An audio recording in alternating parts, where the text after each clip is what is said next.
Using corn in your crop rotation is a great way to get a handle on herbicide-resistant weeds. Essentially, it's because we can use certain chemistries that we don't normally use in other crops, such as soybeans, but we can also utilize corn's just competitive nature in general. Research has shown that corn is much more competitive against weeds compared to soybeans, cotton, and peanuts, our other typical field crops that we see in a rotation in this area. When we do plant corn, we need to make sure we have a good integrated weed management approach, okay?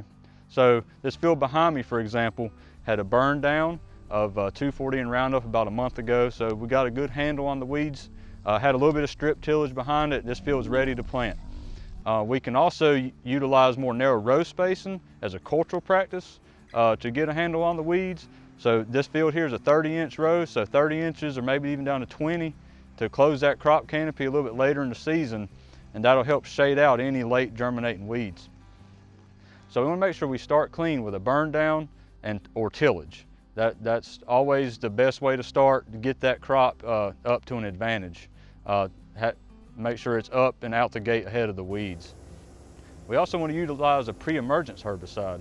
A real common one would be atrazine. We also have, again, those HPPD inhibitors that we can utilize as well. I do want to stress that we need to be careful overusing our group 15, so that would be something like a dual or S-metolachlor. We utilize those a lot in soybeans, and we rely on them heavily for Palmer amaranth control. So we don't want to overuse them in corn because we have other options. If we are going to choose to use them, we need to make sure we tank mix it or use a pre-mixed product that may contain a HPPD inhibitor or atrazine as well. Remember, we need to start clean with spring tillage or burn down.